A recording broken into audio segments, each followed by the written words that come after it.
ನಮಸ್ತೆ. ನನ್ನ ಹೆಸರು ಸೋಮ, ಮರನಹಳ್ಳಿ ಗ್ರಾಮ, ಜಗಳೂರು ತಾಲೂಕು, ದಾವಣಗೆರೆ ಜಿಲ್ಲೆ. ನಾನು ಓನ್ ಪ್ರಾಡಕ್ಟ್ ಮಾಡ್ತಾಯಿದ್ದೀನಿ, ಚಕ್ಲಿ, ಸಂಡಿಗೆ. ಅದ್ರ ಬಗ್ಗೆ ತಿಳ್ಕೊಳ್ಳೋಕ್ಕೆ, ಸೇಲ್ ಮಾಡೋದು ಹೇಗೆ, ಮಾರ್ಕೆಟಿಂಗ್ ಹೇಗೆ ಮಾಡಬೇಕು, ಅದನ್ನು ಯಾವ ಥರ ನಾವು ಪ್ರಾಡಕ್ಟ್ ಕೊಡಬೇಕು, ಮತ್ತು ಕಸ್ಟಮರ್ಸ್ ಹತ್ರ ಹೇಗೆ ನಾವು ನಡ್ಕೋಬೇಕು, ಇದನ್ನೆಲ್ಲ ತಿಳ್ಕೊಳ್ಳೋಕ್ಕಾಗಿ ನಮಗೆ NMRL ಇಲ್ಲಿಗೆ ಒಂದು ಉನ್ನತಿಗೆ ನಮಗೆ ಕಳಿಸ್ಕೊಟ್ಟಿದ್ದಾರೆ. ಇಲ್ಲಿಗೆ ಬಂದ ಮೇಲೆ ನಾವು ಸ್ವಚ್ಛತೆ, ಟೈಮ್ ಸೆನ್ಸು ಮತ್ತು ಯಾವ ರೀತಿ ಇರಬೇಕು, ನಾವು ವ್ಯಾಪಾರದಲ್ಲಿ ಯಾವ ಥರ ಇದಾಗಬೇಕು ಅಂತ ಹೇಳ್ಬಿಟ್ಟು ನಮಗೆ ಉನ್ನತಿ ತಿಳಿಸ್ಕೊಟ್ಟಿದ್ದಕ್ಕೆ ಅವ್ರಿಗೆ ಧನ್ಯವಾದಗಳು. ನನ್ನ ಹೆಸರು ನಾಗರತ್ನಮ್ಮ ಅಂತ, ದಾವಣಗೆರೆ ಡಿಸ್ಟಿಕ್, ಜಗಳೂರು ತಾಲೂಕು, ಕಡಬೂರಿಂದ ಬಂದಿದ್ದೀವಿ. ನಾವು ಪಾಪ್ಕಾರ್ನ್ ಬಿಸ್ನೆಸ್ ಮಾಡ್ತಾ ಇದ್ದೀವಿ. ಅದು ಹೆಂಗೆ ಏನು ಅಂತ ತಿಳ್ಕೊಳಕ್ಕೆ ಬಂದಿದ್ದೀವಿ. ಇವಾಗ ಇಲ್ಲಿ ಕಲ್ತ್ಕೊಂಡು ಮುಂದೆ ಹೆಂಗೆ ಮಾಡಬೇಕು, ಏನು ಮಾಡಬೇಕು ಅನ್ನೋದು ನಮ್ಗೆ ಇಷ್ಟು ದಿನ ಇದು ಇರಲಿಲ್ಲ. ಈಗ ಉನ್ನತಿಗೆ ಬಂದ್ಬಿಟ್ಟು ತರಬೇತಿ ತಗೊತಾ ಇದ್ದೀವಿ. ಚೆನ್ನಾಗಿ ತರಬೇತಿ ಕೊಡ್ತಾ ಇದ್ದಾರೆ. ನಾವು ತಿಳ್ಕೊತಾ ಇದ್ದೀವಿ.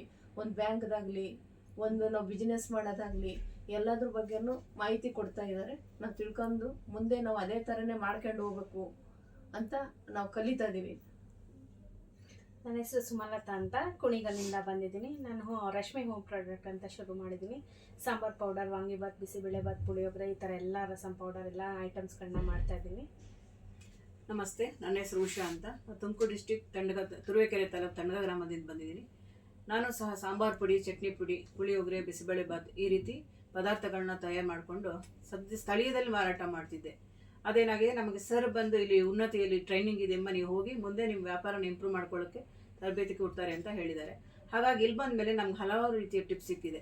ಅದನ್ನು ಬಳಸ್ಕೊಂಡು ನಾವು ಮುಂದೆ ನಮ್ಮ ವ್ಯಾಪಾರನ ಅಭಿವೃದ್ಧಿ ಪಡಿಸ್ಕೋಬೇಕು ಅಂತ ಈ ಒಂದು ಟ್ರೈನಿಂಗ್ನ ಕಲ್ತ್ಕೋತಾ ಇದ್ದೀವಿ. ನಮಸ್ತೆ, ನಾವು ಕೋಲಾರ ತಾಲೂಕು ಹಣ್ಣಹಳ್ಳಿ ಗ್ರಾಮದಿಂದ ಬಂದಿದ್ದೇವೆ. ನಮ್ಮ ಹೆಸರು ಕೆ ಪಾರಿಜಾತ ಅಂದ್ಬಿಟ್ಟು. ನಮ್ಮನ್ನು ನಾವು ರೇಷ್ಮೆ ಕೃಷಿ ರೈತ ಮಹಿಳೆಯಾಗಿ ನಾನು ಫಸ್ಟು ಇದ್ದೆ. ಅದನ್ನು ಗುಡಿಸ್ಬಿಟ್ಟು ನಮಗೆ ರೇಷ್ಮೆ ಇಲಾಖೆ ಮತ್ತು ಕೃಷಿ ಇಲಾಖೆ ಕಡೆಯಿಂದ ತರಬೇತಿ ಕೊಟ್ಟರು.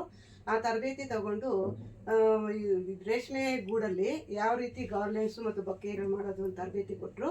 ಅದನ್ನು ಗುಡಿಸ್ಬಿಟ್ಟು ನಮ್ಮ ಕೋಲಾರನ NRML ಅಧಿಕಾರಿಗಳಾದಂಥ ವಿಜಯಗೌಡ ಮತ್ತು ಅಕ್ಬರ್ ಸಾರು ನನಗೆ ಈ ಉನ್ನತಿ ಇದಕ್ಕೆ ಕಳಿಸ್ಕೊಟ್ಟಿದ್ದಾರೆ. ಮತ್ತು ಈ ಉನ್ನತಿ ಇದರಿಂದ ನಾವು ಸುಮಾರು ವಿಷಯಗಳನ್ನೆಲ್ಲ ತಿಳ್ಕೊಂಡಿದ್ದೀವಿ. ನಾವು ಬೆಳಗ್ಗೆ 5 ಗಂಟೆಗೆಲ್ಲ ಎದ್ಬಿಟ್ಟು ಯಾವ ರೀತಿ ನಮ್ಮ ಕೆಲಸ ಶುರು ಮಾಡಬೇಕು, 5 ಗಂಟೆಯಿಂದ ಮನೆ, ಮಕ್ಕಳು ಮತ್ತು ಅಂಗಡಿ ಇದನ್ನೆಲ್ಲ ಯಾವ್ಯಾವ ಟೈಮ್ ಟೇಬಲ್ ಹಾಕ್ಕೊಂಡು ಯಾವ್ಯಾವ ಟೈಮಿಗೆ ಯಾವ್ಯಾವ ಕೆಲಸ ಮುಗಿಸ್ಕೊಂಡು ನಾವು ಅದಕ್ಕೆ ಲಾಭ ಮಾಡ್ಬೋದು ಅಂತ ಒಂದು ಜ್ಞಾನ ಕೊಟ್ಟಿದ್ದಾರೆ. ಮತ್ತು ಇನ್ನೊಂದು ಏನಂದರೆ, ನಾವು ಒಂದು ದಿನದಲ್ಲಿ ಯಾವ ರೀತಿ ನಾವು ಲಾಭ ಮಾಡಬೇಕು, ಅದನ್ನು ಲಾಭ ನಷ್ಟ ಇದನ್ನೆಲ್ಲ ಒಂದು ದಿನಕ್ಕೆ ಎಷ್ಟು ಲಾಭ ನಷ್ಟ, ಅದನ್ನು ಒಂದು ತಿಂಗಳಿಗೆ ಎಷ್ಟು, ಇದನ್ನೆಲ್ಲ ಟ್ಯಾಲಿ ಹೇಳ್ಕೊಟ್ಟಿದ್ದಾರೆ. ಇದೆಲ್ಲ ಮಾಡಿರೋದ್ರಿಂದ ನಾವು ಇನ್ನೂ ಹೆಚ್ಚಿನ ರೀತಿ ಹಣ ಸಂಪಾದನೆ ಮಾಡ್ಬೋದು ಅನ್ನೋದೊಂದು ಜ್ಞಾನ ಬೆಳೆಸಿದ್ದಾರೆ. ಫಸ್ಟ್ ನಾವು ಒಂದು ಬಾವಿ ಕಪ್ಪೆಗೆ ಸೀಮಿತವಾಗಿದ್ವಿ, ಈಗ ಒಂದು ಸಮುದ್ರ ಕಪ್ಪೆಗೆ ಜಿಗ್ದಿದ್ದೀವಿ. ಇದನ್ನೆಲ್ಲ ನಾವು ಮಾಡಿಕೊಟ್ಟಂಥ ಈ ಉನ್ನತಿ ಫೌಂಡೇಶನ್, ಸುಗಮು ಮತ್ತು USSನವರು ಅವ್ರಿಗೆ ಧನ್ಯವಾದಗಳನ್ನು ಹೇಳೋದಕ್ಕೆ ನಾನು ತುಂಬ ಇಷ್ಟಪಡ್ತೀನಿ. ನಮ್ಗೆ ಏನೇನು ಸ್ಕಿಲ್ಸ್ಗೆ ಹೇಳ್ಕೊಟ್ಟಿದ್ದಾರೆ ಅಂದರೆ, ಐ ಕಾಂಟ್ಯಾಕ್ಟ್ ಹೇಗೆ ಮಾಡಬೇಕು, ಜನಗಳು ಬಂದಾಗ ನಾವು ಹೇಗೆ ಕಣ್ಣಲ್ಲಿ ಕಣ್ಣಿಟ್ಟು ನೋಡಬೇಕು, ಅವ್ರು ಒಂದು ಪ್ರಾಡಕ್ಟ್ ಬಗ್ಗೆ ನೋಡ್ತಾ ಇರ್ತಾರೆ, ಅವ್ರ ಗಮನ ಏನು, ಅವ್ರ ಆಸೆ ಏನು, ಏನನ್ನ ಅಪೇಕ್ಷೆ ಪಡ್ತಾ ಇದ್ದಾರೆ, ಅವ್ರಿಗೇನು ಬೇಕು ಅನ್ನೋದನ್ನು ಪೂರೈಕೆ ಮಾಡೋದನ್ನು ಕಲ್ತ್ಕೋಬೇಕು. ಆಮೇಲೆ ಒಳ್ಳೆ ಮಾತುಗಾರಿಕೆ ಇರಬೇಕು. ಈಗಂತೂ ಮಾತಿದ್ರೆ ಏನು ಬೇಕಾದರೂ ಮಾಡ್ಬೋದು. ಸೊ ಮಾತಾಡೋದ್ರಿಂದ, ನಾವು ಅವ್ರನ್ನ ಕನ್ವಿನ್ಸ್ ಮಾಡೋದ್ರಿಂದ, ಅವ್ರನ್ನ ನಮ್ಗೆ ಯಾವ ಪ್ರಾಡಕ್ಟ್ ಬೇಕಂತ ತಿಳ್ಕೊಂಡು ಅದೇ ಥರ ಅವ್ರಿಗೆ ಖುಷಿಯಿಂದ, ಪ್ರೀತಿಯಿಂದ ಅವ್ರು ಬಂದ ತಕ್ಷಣ ನಾವು ಗೆಸ್ಟ್ ಅನ್ನೋ ಥರ ಟ್ರೀಟ್ ಮಾಡಿದ್ರೆ ಅವ್ರಿಗೆ ಆಬ್ವಿಯಸ್ಲಿ ಅವ್ರಿಗೆ ಇಷ್ಟ ಆಗೇ ಆಗುತ್ತೆ. ನಮ್ಮ ಪ್ರಾಡಕ್ಟ್ ಅವ್ರು ತೊಗೋಬೇಕಪ್ಪ, ಚೆನ್ನಾಗಿದೆ ಅಂತ ಅನ್ಸುತ್ತೆ. ಆಮೇಲೆ ಕ್ಲೀನ್ ಸೆನ್ಸ್ ಬಗ್ಗೆ ಕಲಿಸ್ಕೊಟ್ಟಿದ್ದಾರೆ.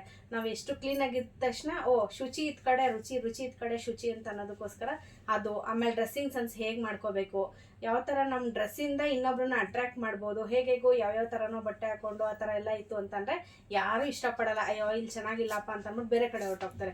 ಸೊ ನಾವು ಎಷ್ಟು ಕ್ಲೀನಾಗಿರ್ತೀವಿ, ಎಷ್ಟು ಚೆನ್ನಾಗಿ ರುಚಿಯಾಗಿರ್ತೀವಿ, ಯಾಕಂದರೆ ಮನುಷ್ಯನಿಗೆ ಆರೋಗ್ಯನೇ ಮುಖ್ಯ. ನಾವು ಯಾವಾಗ ಆ ಕ್ಲೀನ್ ಸೆನ್ಸ್ ಅನ್ನೋದನ್ನ ಅವ್ರ ಮುಂದೆ ತೋರಿಸ್ತೀವೋ ಹಾಗಾಗಿ ಅವರಿಗೂ ಇಷ್ಟ ಆಗ್ಬಿಡುತ್ತೆ.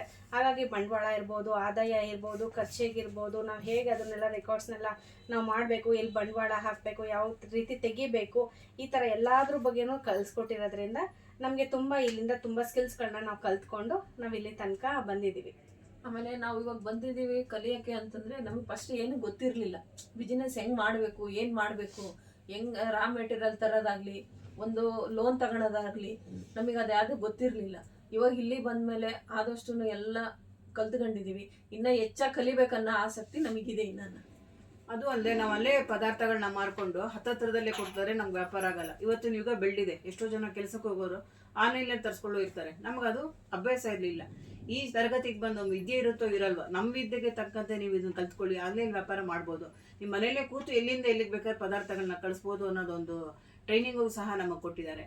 ಹಾಗಾಗಿ NLRM ಮತ್ತು ಯುನಿಸೆಸ್ ನಮಗೆ ಇದರಲ್ಲಿ ಉಳ್ಕೊಂಡು 7 ದಿನ ತರಗತಿ ಕೊಟ್ಟು ಊಟ, ವಸತಿ ಮತ್ತು ನಮ್ಮ ಒಂದು ಭದ್ರತೆಯನ್ನು ಸಹಿತ ಕಾಪಾಡಿದ್ದಾರೆ.